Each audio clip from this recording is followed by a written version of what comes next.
Bom, foi notícia essa semana o desabamento do teto da Igreja São Francisco de Assis, em Salvador.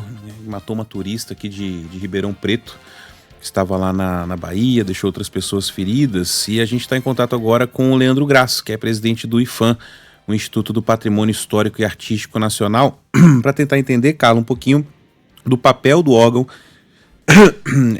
em relação a esses edifícios tombados, né, e saber um pouco mais também da condição de outros edifícios, enfim, que estão de alguma forma também ameaçados, né. Leandro, obrigado por atender aqui a Band News FM. Eu queria começar justamente com essa pergunta, assim, a partir de agora, em relação à Igreja São Francisco de Assis, né, qual é o papel do IPHAN, situação de momento, né, o que pode ser feito ali?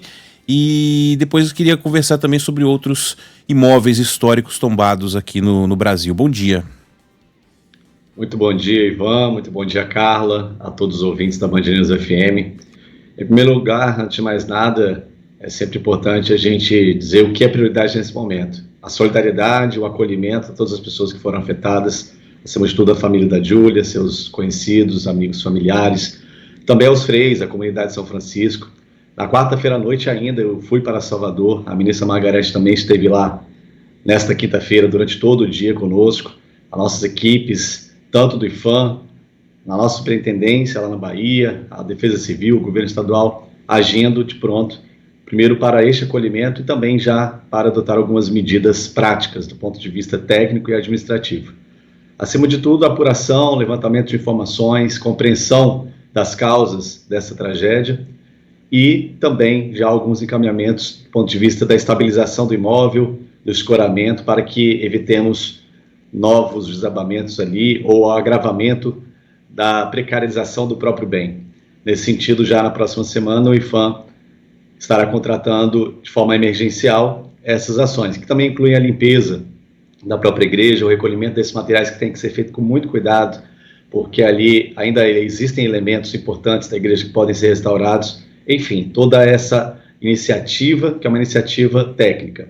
E, mais adiante, claro, nós já estamos trabalhando para que a igreja seja plenamente recuperada e o mais rápido possível aberta à população.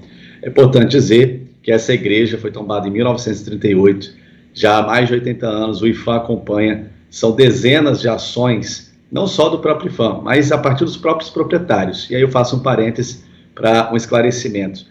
Todos os bens tombados em nível federal no Brasil, também os de nível estadual ou municipal, são de propriedade particular ou pública. Existe um dono desses imóveis.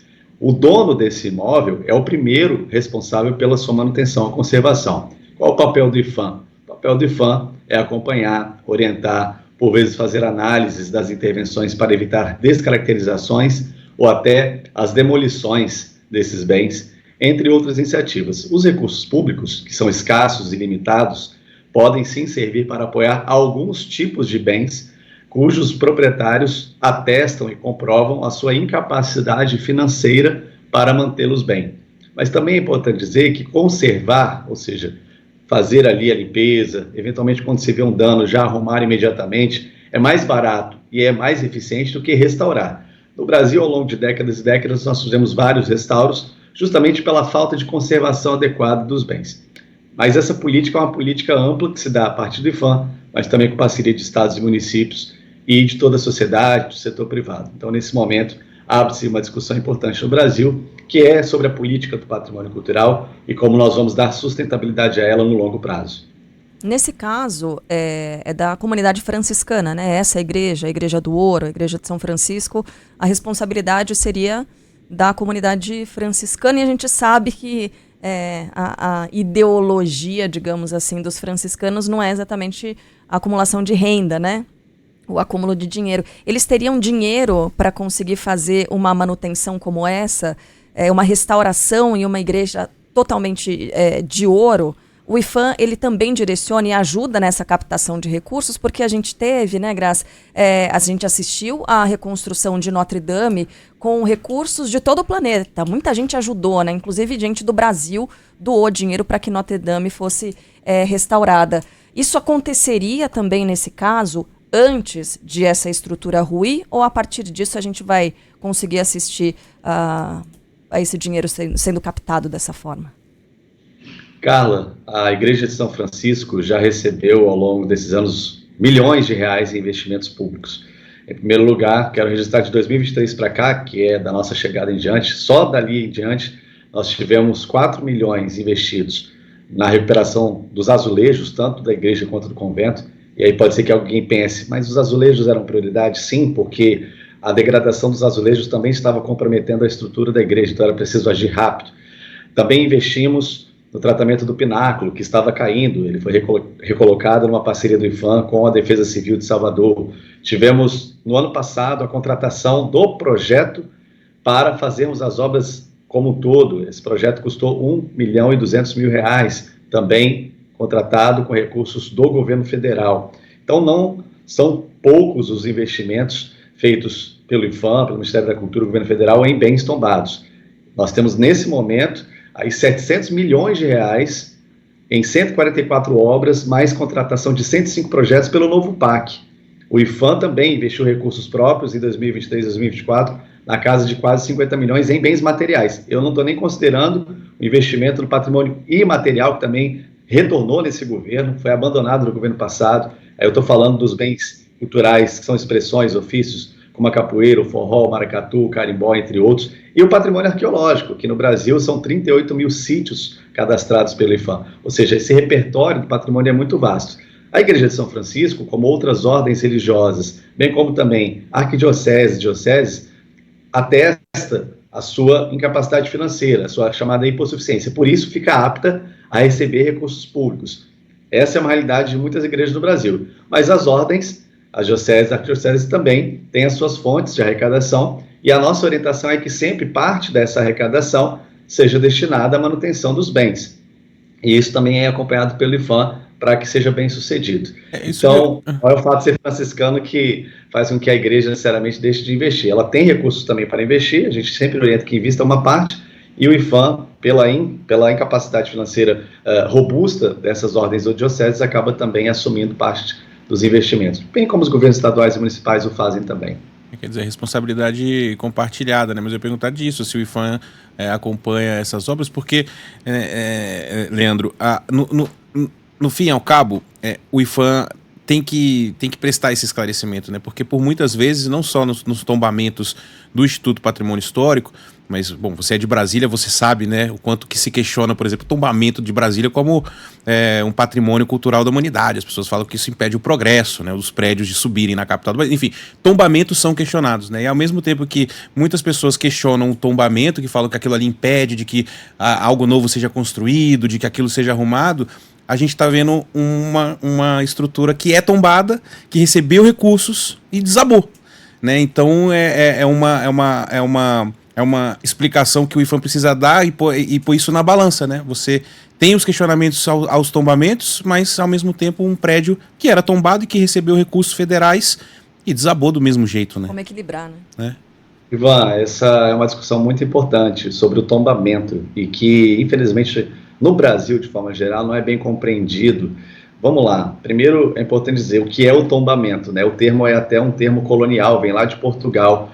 Às vezes sugere o contrário do que se pretende com ele. O tombamento é a patrimonialização, ou seja, é quando nós definimos que aquilo é importante. Quem define é o IPHAN apenas? Os órgãos de patrimônio estaduais e municipais? Não. Hoje, o processo de tombamento inicia-se a partir da sociedade.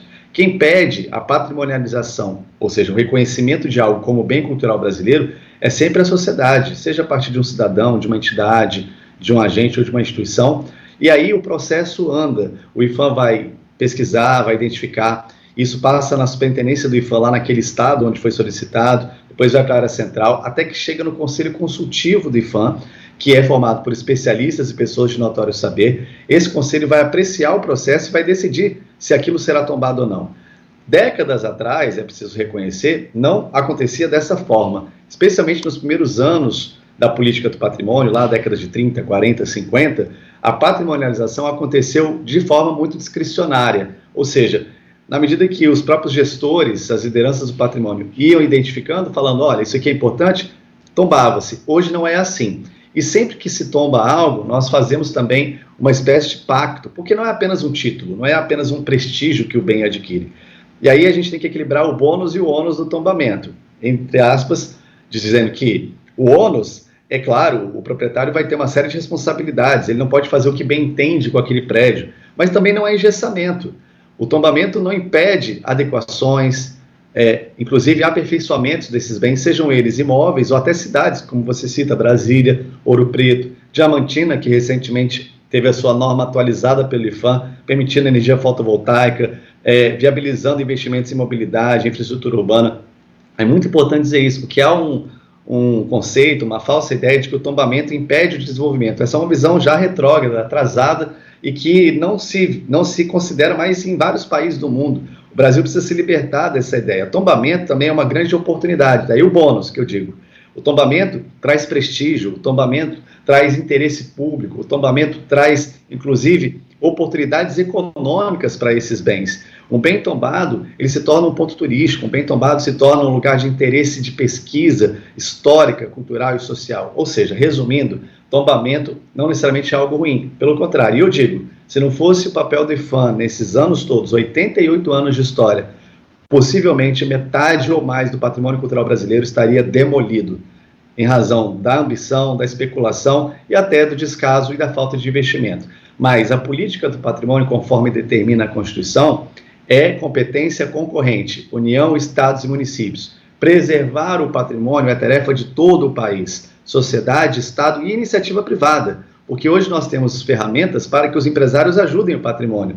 Preservem conosco, lei de incentivo, patrocínio direto. Infelizmente, são poucas empresas hoje no Brasil que apoiam o patrimônio cultural. Em outros países existem fundos. Nós temos um projeto de lei que está no Congresso para criar o Fundo Nacional do Patrimônio Cultural. Eu espero que o Congresso aprove e ajude o Brasil a cuidar do seu patrimônio com mais recursos públicos e privados. Ou seja, é um grande pacto que nós temos que construir. Isso demanda articulação, diálogo, educação acima de tudo e compreender que ninguém vai salvar o patrimônio sozinho. Não é o IPHAN, não é o Instituto Estadual Municipal, não é só uma pessoa, mas sim um conjunto de forças direcionadas a esse propósito. Bem, mas como o IPHAN sempre é cobrado, né? E sempre é chamado a público para nos ajudar a entender tudo isso. Nesse período de chuva, a gente percebe que desses imóveis históricos, alguns deles que estão degradados, eles acabam ruindo, não tem jeito. Eu queria perguntar para você, Leandro, para a gente encerrar essa conversa, sobre um mapeamento, se algum mapeamento é feito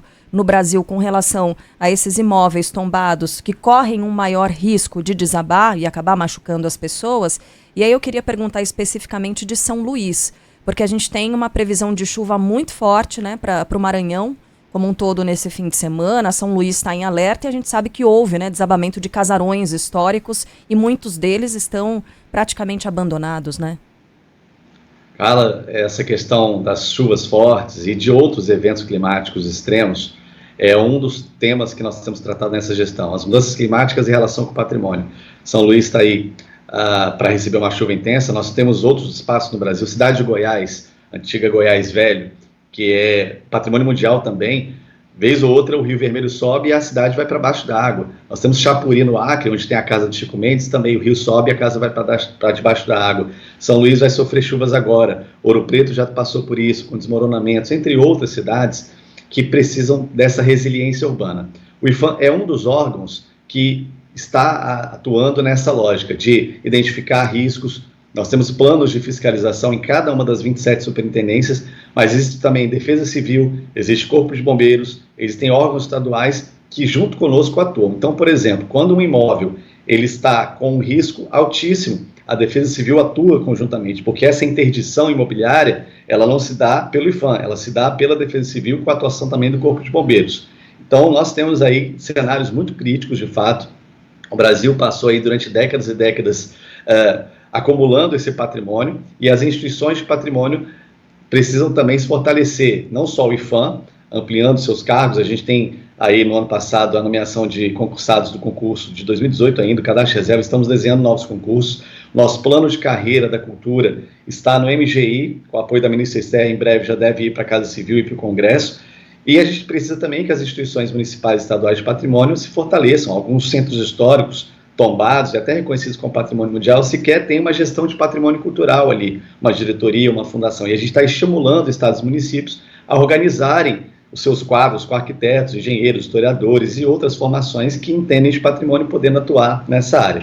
Ou seja, como eu disse, é um esforço coletivo e esse plano de risco, de gestão de risco, acontece em cada uma das superintendências nessa parceria IPHAN, Defesa Civil e outros órgãos. A gente, inclusive, agora vai para uma intensificação desse processo, já foi constituída uma comissão do IPHAN para o desenho desse incremento, e é sempre um desgaste, claro, porque muitas vezes interditar um imóvel ou fazer com que ele fique restrito é ruim, né? De alguma maneira isso gera prejuízo para o proprietário ou para a própria comunidade, mas em muitos casos é o que tem que ser feito para evitar situações como essa que a gente viu em Salvador. Essa igreja de São Francisco não tinha laudo, não tinha nenhum indicativo da Defesa Civil, nem nenhuma sinalização emergencial que pudesse indicar o desabamento. Infelizmente ele aconteceu e a gente agora vai ter a apuração aí com os órgãos competentes para compreender as causas do forro ter, infelizmente, se descolado e tirado a vida de uma jovem.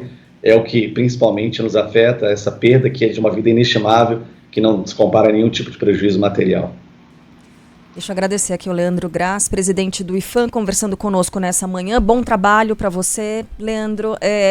A gente tinha outros temas para conversar também, mas o tempo é curto. A gente acabou de falar de 8 de janeiro, né? E a sua gestão aqui à frente do IPHAN tem encarado algumas crises, incluindo a recuperação também, né, da Praça dos Três Poderes, dos prédios, dos poderes. Mas fica para uma próxima oportunidade. Tudo bem? A gente pode contar contigo? Claro, sempre. O desafio é enorme, sim. Eu cheguei ao IPHAN, a ministra me ligou no sábado, dia 7 de janeiro. Dia 8 de janeiro aconteceu aquilo tudo e nós já entramos em gestão de crise, fazendo com que tudo pudesse ser recuperado. Entregamos agora 20 peças restauradas do 8 de janeiro à presidência da República. Os palácios estão funcionando, os edifícios estão funcionando. As crises acontecem, mas a gente sempre tem muita responsabilidade e dedicação para resolvê-las e dar encaminhamentos. É assim que a gente trabalha, com muito compromisso, e agradeço a vocês, sempre à disposição para dialogar qualquer assunto que for necessário. Obrigada. Até uma próxima.